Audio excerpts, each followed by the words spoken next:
The breakout session was primarily focused around the introduction of the new Category A emergency breathing system.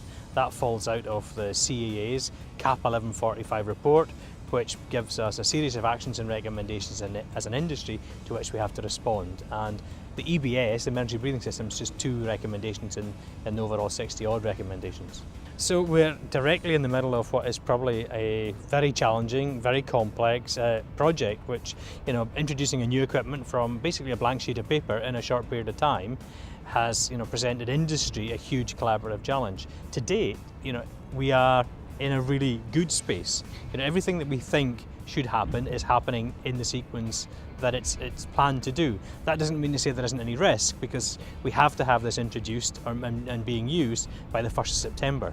Now we have something like 60,000 regular offshore travellers, about 26,000 who travel offshore in an year, which is core workers, which of about 3,000 are from the southern North Sea area, coming out of Norwich, North Deans, be it Humberside or Blackpool. The training should start in July, late July, and will then at the PTANS Training Centre in Norwich, which is an PETO approved centre. They will be running somewhere in the region of 4 to 5 courses a day, 20 per course to maximise the number of people who can get through the training before the 1st of September date.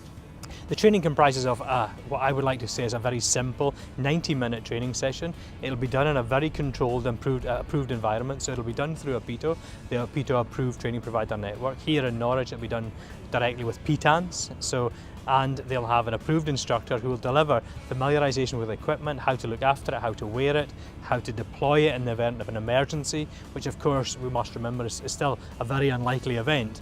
But all those things set you up and set the passenger up with the basic skill to use this, if they ever have to. The absence of an alternative focuses the mind, doesn't it? So there's been a lot of work. Industry's come together. There's been work groups set up with the training providers, with the operators involved in the helicopter companies. So we've been speaking to them and making sure that everyone is aligned. Information is king, so that the most information we can have available, the better. We feel we're in a pretty good place, a lot of pre-planning going on, and we're fairly well organised to the point where the training centres have now got calendars on their websites for people to then book themselves onto those courses. But the basic decision is that we don't mix. It's about, we switch over on a date and we move forward from there. And that then creates the logistical challenge on how to do it, etc., and how to go from what was the existing lap jacket to the new Mark 50 jacket, and how to do that. But the position of step change is that we should not mix jackets, because ultimately we believe the new equipment to be an improvement, an enhancement to the existing jacket, a better piece of safety equipment, and therefore we would not want to give somebody the old jacket. The aim is to get everyone through so we can change over, and from the 1st of September everyone will be using the new system.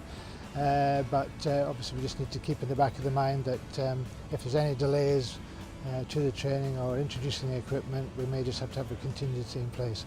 But it's not the intention to run aircraft with mixed jackets.